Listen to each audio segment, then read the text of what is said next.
Before we begin, I want to ask you for something simple but important.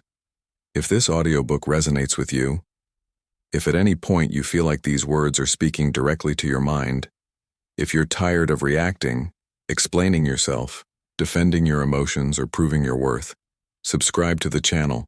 Leave a comment even if it's just one word, listening, present, or this hit me. It helps this channel continue creating deep content like this, and it helps you mentally commit to your own growth. Now take a breath, slow down, and allow yourself to listen fully. About this book is not about winning arguments. It's not about being right. It's not about appearing strong. This book is about something far more rare: emotional self-mastery. You don't need to react as an invitation to step out of the endless cycle of reacting, explaining, defending, and proving. Because the truth is simple and uncomfortable. The more you react, the more control you give away. Reaction looks like strength, but most of the time, it's just impulse.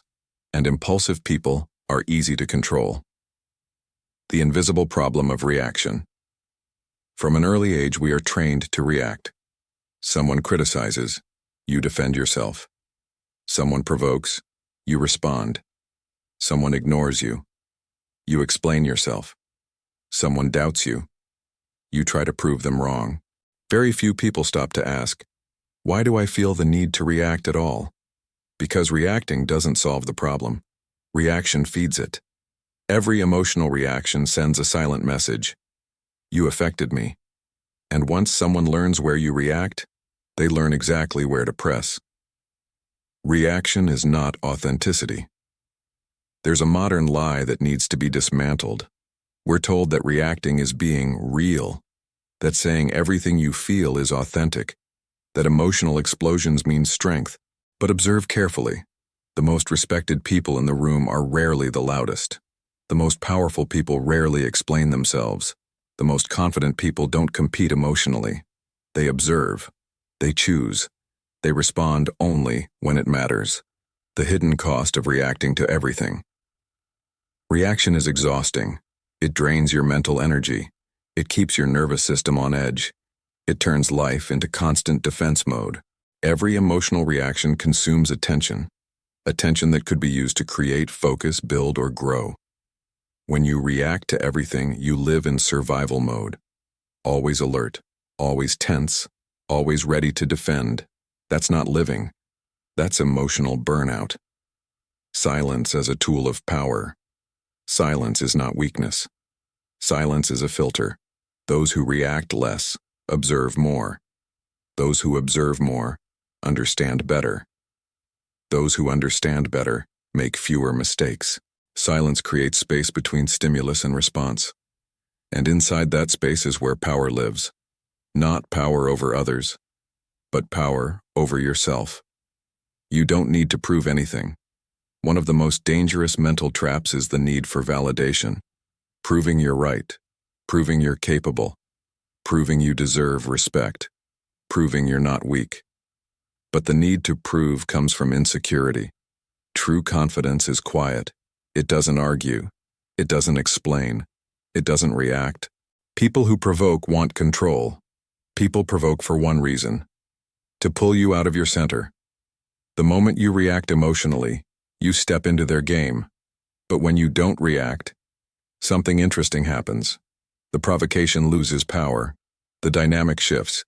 The control changes hands. Reaction is automatic. Control is conscious. Anyone can react. Reaction is easy. Self-control is rare. Choosing not to react requires awareness, presence, emotional maturity. This book doesn't teach you to suppress emotions. It teaches you when engagement is worth your energy and when it isn't. A different definition of strength. The strength this book teaches is not aggressive, not loud, not impulsive. It's calm, stable, grounded. The strength of someone who knows they don't need to win every battle because they choose only the ones that matter. The commitment you make here. If you continue listening, accept this. You will be challenged. Challenged to notice your impulses. Challenged to stay silent where you once reacted. Challenged to feel uncomfortable at first. That discomfort is growth. End of part 1. In part 2, we will go deeper into why emotional reactions feel uncontrollable. The role of ego in reaction, identifying your hidden emotional triggers, how others use your reactions against you. If you made it this far, write in the comments, "I choose control," and don't forget to subscribe. Most emotional reactions feel uncontrollable because they happen faster than conscious thought. Before logic has time to intervene, the nervous system has already decided. The body reacts first. The mind explains later. This is why so many people say, "I didn't mean to react like that," or "It just happened." In a sense, they are telling the truth. Reactions are learned patterns. They are not personality traits. They are conditioned responses formed through repetition, reinforcement, and emotional memory. When a certain stimulus appears, the mind retrieves an old response automatically. This happens so quickly that it feels instinctive, even though it is not. At the center of most emotional reactions is the ego.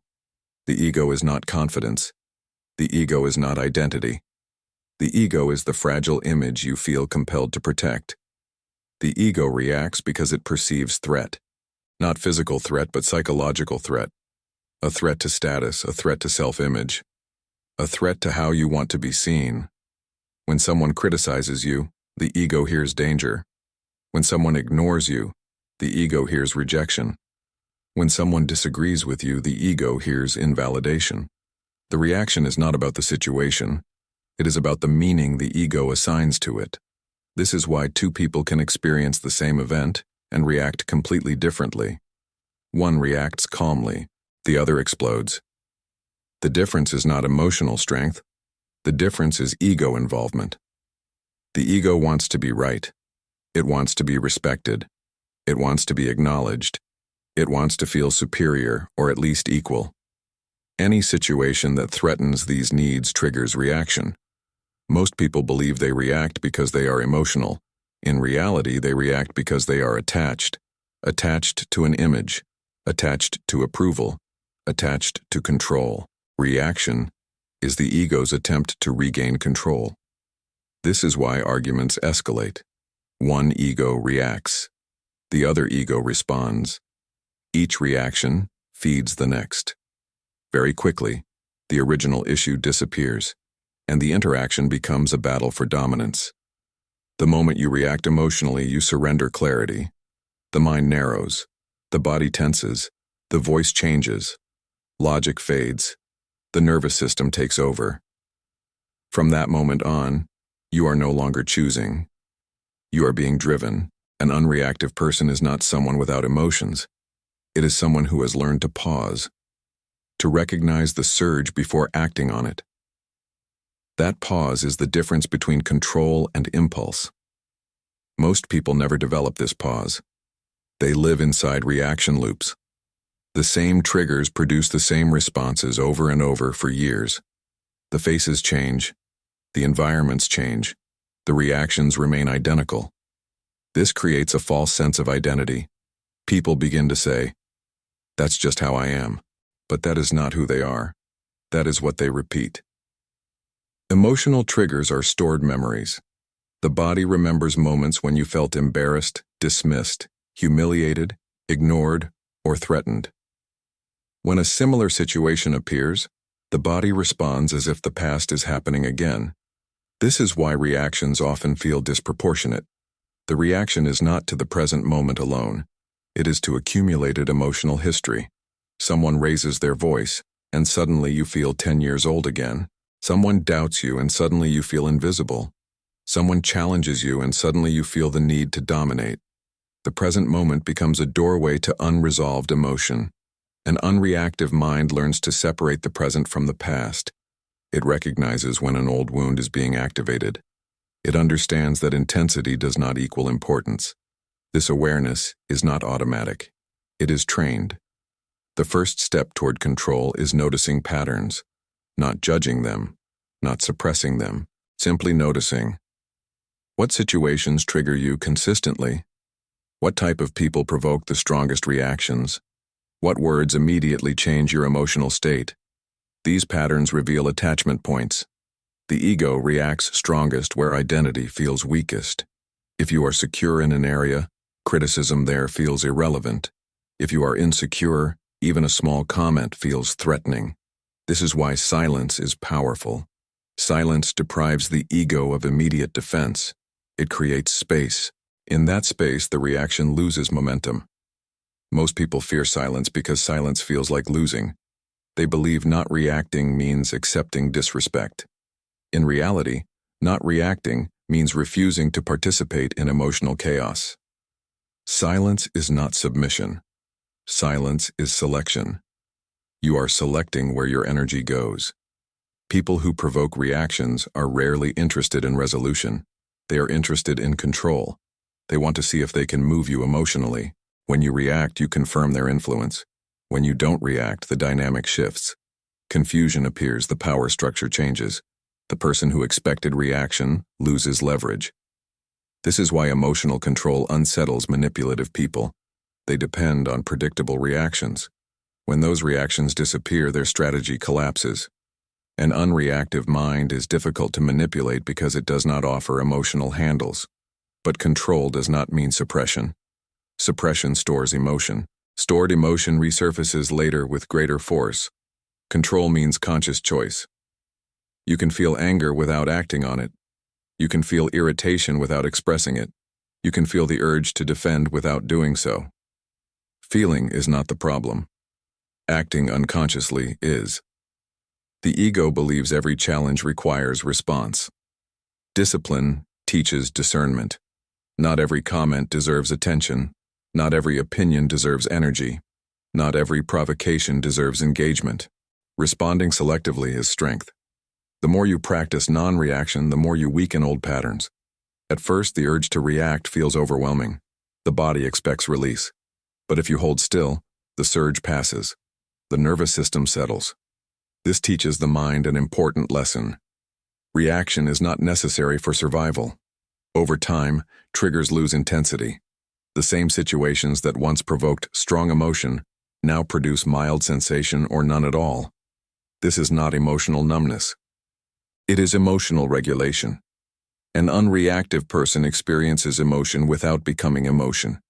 This is the foundation of emotional sovereignty.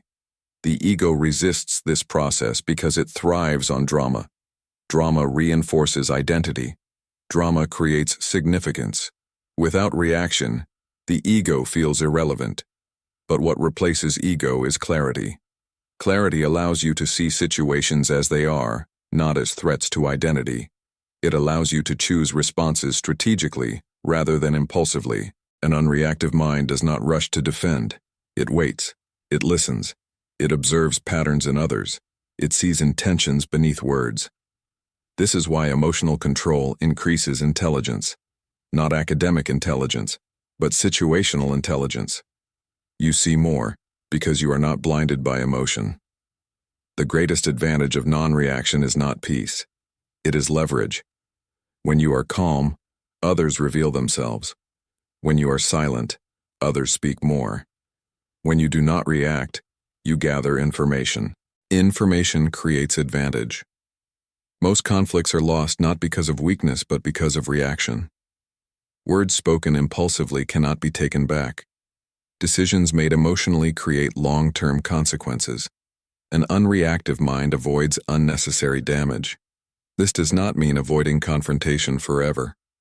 It means choosing the moment, choosing the tone, choosing the outcome. Control is timing. As you move forward with this audiobook, begin observing your reactions without trying to fix them immediately. Awareness precedes change. You cannot control what you do not see. In the next part, we will go deeper into building internal boundaries, mastering silence in real interactions and developing a presence that commands respect without force. Emotional control becomes real when you stop trying to control others and start defining boundaries within yourself. Boundaries are not walls, they are filters. They determine what enters your mind and what does not. Without boundaries, every comment, every look, every tone of voice has access to your emotional state. With boundaries, access is limited. Most people misunderstand boundaries. They believe boundaries are something you explain, announce, or defend. In reality, boundaries are something you embody. They are expressed through behavior, not words. Silence is one of the strongest boundary signals available to the human mind. When you do not react, you are not avoiding. You are establishing distance. Distance creates perspective. Perspective restores control. An unreactive presence changes the dynamics of every interaction. People feel it immediately. They may not be able to explain why, but they sense it.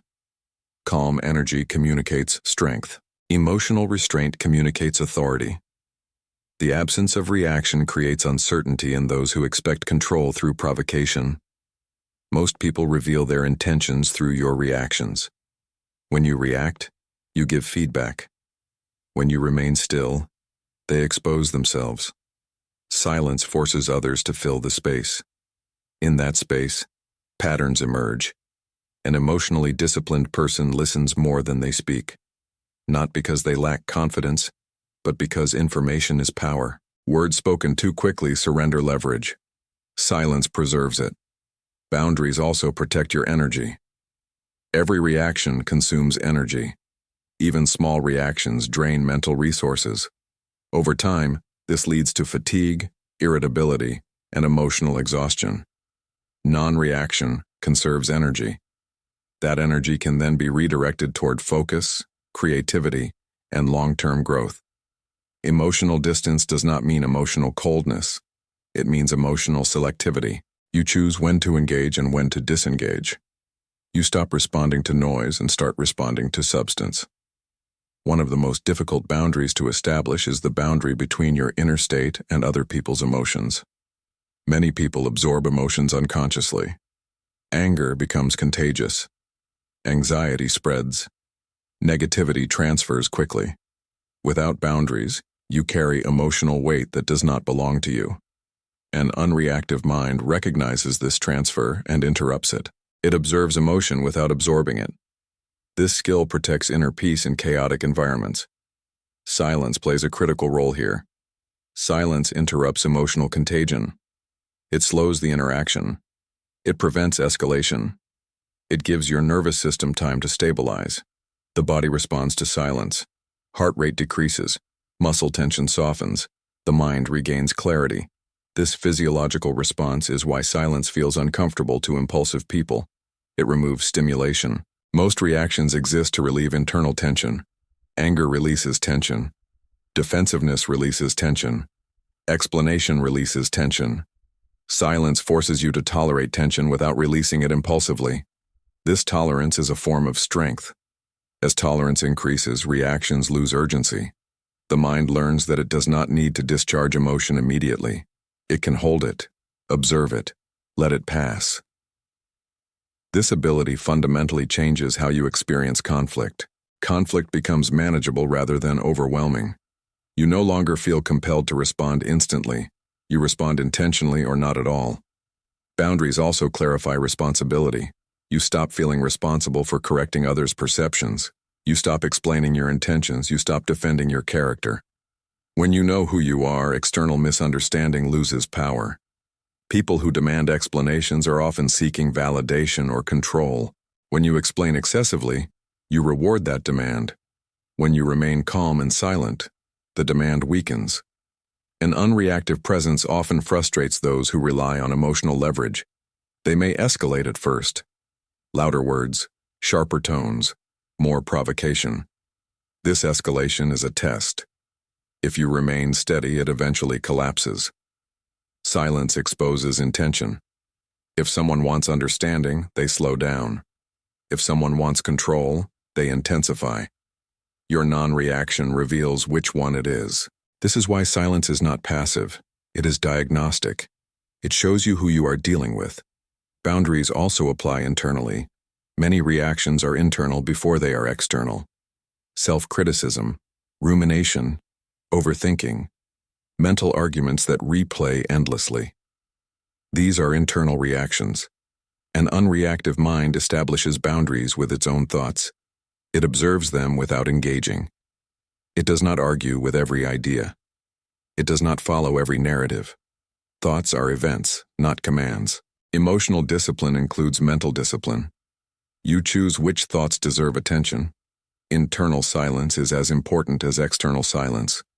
When the mind quiets, clarity increases. You stop feeding unnecessary narratives. You stop amplifying minor issues into major problems. This internal restraint reduces anxiety. Anxiety thrives on mental reaction. The more you react mentally, the stronger anxiety becomes. Calm observation weakens it. An emotionally controlled person does not suppress thought. They disengage from it. Suppression creates pressure. Disengagement creates freedom.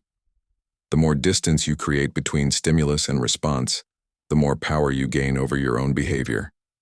That distance becomes instinctive with practice. What once required effort becomes automatic. Over time, your presence changes. People sense stability.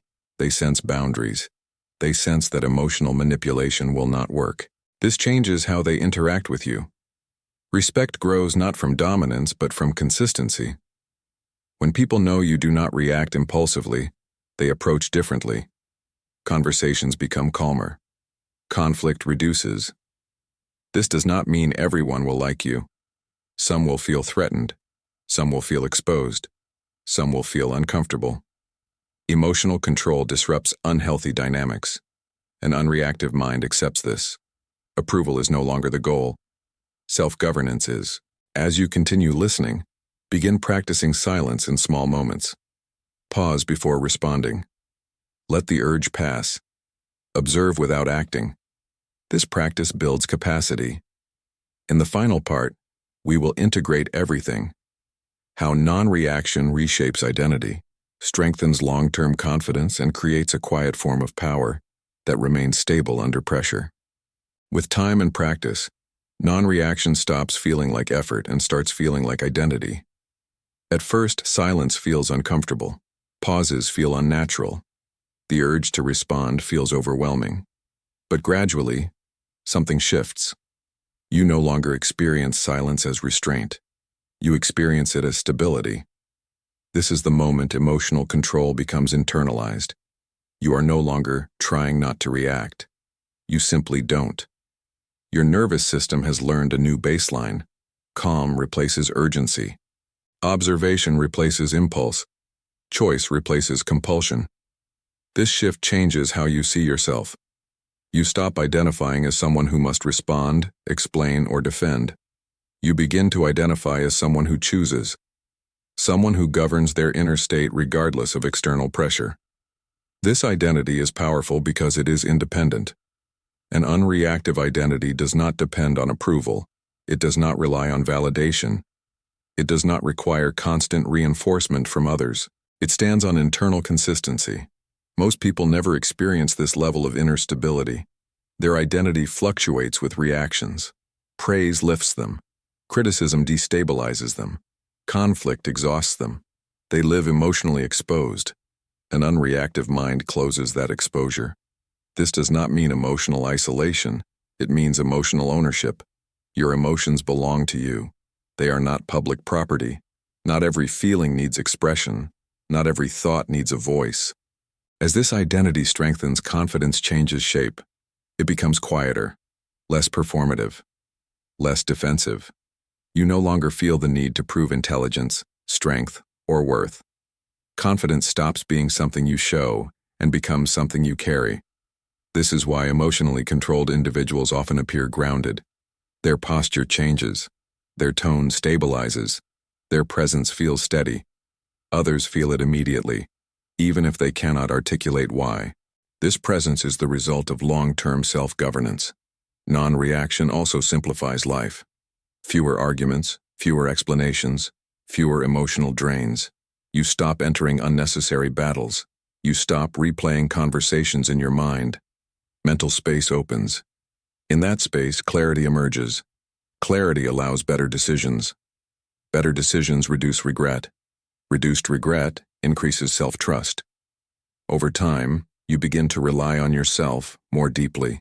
Self-trust is the foundation of long-term emotional strength. When you trust yourself to remain calm, you are no longer afraid of conflict. When you trust yourself to choose silence, You are no longer afraid of misunderstanding. When you trust your judgment, external chaos loses its influence. This trust changes how you move through the world. You speak less, but with intention. You listen more, but selectively. You engage when necessary, and disengage without guilt. Guilt disappears because you are no longer violating your values. You are acting in alignment with them. An unreactive mind does not suppress truth. It delivers truth deliberately. Timing replaces urgency. Precision replaces emotion. This is why emotional control increases effectiveness. When you do speak, your words carry weight. They are not diluted by constant reaction. Silence creates contrast. Contrast creates impact. Over time, people adjust to your presence. Some respect it. Some resent it. Some test it. But the dynamic changes regardless. You are no longer predictable through emotion. Predictability through discipline is strength. Predictability through emotion is vulnerability. The difference is subtle, but decisive. Non-reaction also reshapes how you experience stress. Stress does not disappear, but it no longer hijacks your behavior. You feel pressure without panic. You feel urgency without chaos. You act without emotional distortion. This emotional regulation protects health. Chronic reaction keeps the nervous system in a constant state of activation. Over time, this leads to exhaustion, irritability, and burnout. Calm regulation restores balance. An unreactive mind recovers faster. It returns to baseline more easily. It does not dwell unnecessarily. As years pass, this way of being compounds. Relationships improve. Conflicts decrease. Respect increases. Not because you dominate others, but because you dominate yourself. Self-mastery is visible even when unspoken. This is the quiet form of power most people never develop. It does not shout. It does not demand attention. It does not compete. It simply exists. People sense it. They respond to it. They adjust around it. And you remain unchanged. Non-reaction does not mean disengagement from life. It means engagement on your terms. You are present without being consumed, involved without being controlled. This is emotional freedom. Freedom from the need to impress. Freedom from the need to respond. Freedom from the need to be seen. You no longer give your energy away impulsively. You invest it intentionally. This book is not about becoming passive. It is about becoming deliberate. You don't need to react to feel powerful. You don't need to react to be respected. You don't need to react to be in control. Control comes from restraint. Strength comes from stillness. Confidence comes from self-governance. And once you experience this, you understand something clearly. Silence was never emptiness. It was space. Space to choose. Space to see. Space to remain whole. You don't need to react. And that is where your power lives.